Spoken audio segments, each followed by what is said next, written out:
السلام علیکم ورحمۃ اللہ وبرکاتہ۔ سلسلہ 40 احادیث لے کر ایک بار پھر آپ کی خدمت میں حاضر ہیں۔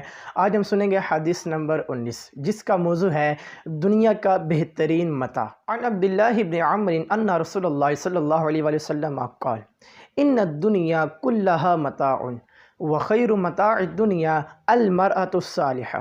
یعنی میرے اور آپ کے پیارے آقا صلی اللہ تعالیٰ علیہ وآلہ وسلم نے ارشاد فرمایا، یہ دنیا ساری کی ساری متاع ہے، قابل استفادہ چیز ہے، اور دنیا کا بہترین متاع وہ نیک عورت ہے۔ سبحان اللہ، کتنی پیاری حدیث پاک ہے کہ نیک عورت دنیا کا سب سے بہترین متاع ہے، اور نیک بیوی کو، نیک عورت کو دنیا کا سب سے بہترین متاع اس لیے کہا گیا ہے کہ نیک بیوی اور نیک عورت یہ شوہر کو بھی نیک بنا دیتی ہے۔ اور مولا علی شیر خدا کرم اللہ تعالی وجہہ الکریم نے ربنا آتنا فی الدنیا حسنہ کہ اے اللہ ہمیں دنیا میں بھلائی عطا فرما، اس کی تفسیر میں ارشاد فرمایا کہ خدایا ہم کو دنیا میں نیک بیوی عطا فرما اور آخرت میں اعلیٰ حور عطا فرما، اور آگ یعنی کہ بری بیوی سے ہم کو بچا۔ اور یہ بات یاد رکھیے کہ جیسے اچھی بیوی اللہ تعالیٰ کی رحمت ہے، اللہ تعالیٰ کی نعمت ہے، ایسے ہی بری بیوی یہ عذاب ہے۔ ہم اللہ تعالیٰ کی بارگاہ میں یہ دعا کرتے ہیں